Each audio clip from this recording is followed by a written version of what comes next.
जिसे आज ओंकारेश्वर अथवा मांधाता द्वीप के नाम से जाना जाता है। नर्मदा माता की पवित्र धाराओं के बीच स्थित वो दिव्य भूमि है जिसे भारतीय आध्यात्मिक परंपरा में साधारण तीर्थ नहीं बल्कि जीवित ब्रह्मांड कहा गया है।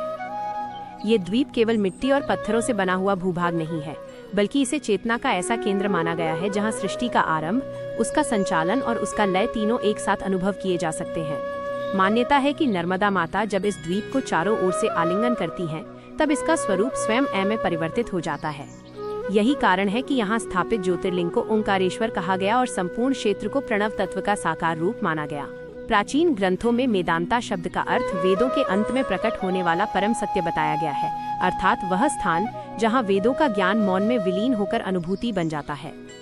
पुराणों और लोक परंपराओं के अनुसार सृष्टि की रचना से पूर्व ये संपूर्ण क्षेत्र घोर तपोभूमि था।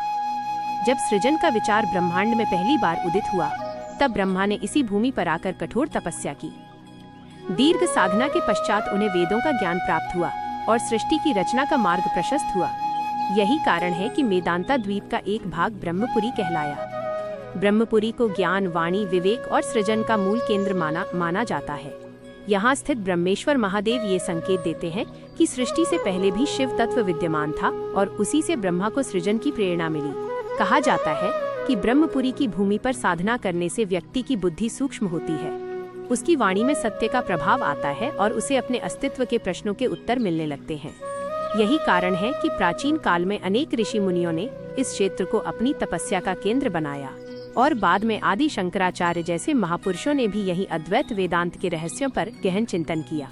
सृष्टि के विस्तार के साथ जब जीवन को संरक्षण, व्यवस्था और संतुलन की आवश्यकता पड़ी, तब वही परम चेतना विष्णु रूप में प्रवाहित हुई। मेदांता द्वीप का यह भाग विष्णुपुरी कहलाया। मान्यता है कि यहाँ भगवान विष्णु ने योग, निद्रा और तप के माध्यम से सृष्टि के संरक्षण का संकल्प लिया। विष्णुपुरी में स्थित प्राचीन विष्णु मंदिर को त्रेता युग से जोड़ा जाता है और इसे धर्म, मर्यादा तथा गृहस्थ जीवन का प्रतीक माना जाता है। ये भूमि ये सिखाती है कि आध्यात्मिकता केवल वनवास और त्याग तक सीमित नहीं है, बल्कि परिवार, समाज और कर्तव्यों के बीच संतुलन बनाकर जीवन जीना भी उतनी ही बड़ी साधना है।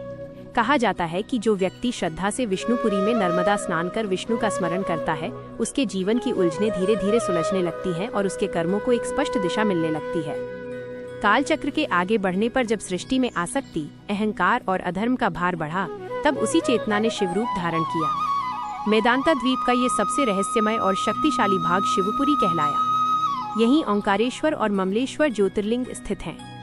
पुराणों के अनुसार देवताओं और असुरों के संघर्ष से उत्पन्न अशांति को शांत करने के लिए महादेव ने यहाँ घोर तप किया और अंततः स्वयं को ज्योति के रूप में स्थापित किया। ओंकारेश्वर को अकार का, ममलेश्वर को मकार का और इनके मध्य प्रवाहित शक्ति को उकार का प्रतीक माना गया है। इस प्रकार अकार, उकार और मकार मिलकर एक ही पूर्णता करते हैं। शिवपुरी वैराग्य, तप, त्याग और आत्मबोध की भूमि है, जहाँ व्यक्ति अपने कर्मों के बंधन को पहचानता है और उनसे मुक्त होने की आकांक्षा करता है। कहा जाता है कि शिवपुरी में सच्चे मन से किए गए शिव दर्शन और नर्मदा स्नान से जन्म जन्मांतर के संस्कार जागृत हो जाती हैं और साधक के भीतर मोक्ष की तीव्र कामना उत्पन्न हो जाती है। इन तीनों पुरियों की सबसे विलक्षण विशेषता ये है कि नर्मदा माता अपने प्रवाह से इन्हें निरंतर जोड़ती रहती हैं, मानो स्वयं इस सत्य की साक्षी हो कि ब्रह्मा, विष्णु और महेश अलग अलग सत्ता नहीं, बल्कि एक ही परम तत्व की तीन क्रियाएं हैं। ब्रह्मपुरी सृजन की पहली चेतना है, विष्णुपुरी जीवन की निरंतरता और मर्यादा है और शिवपुरी अंत नहीं, बल्कि उस परम सत्य में विलय का द्वार है।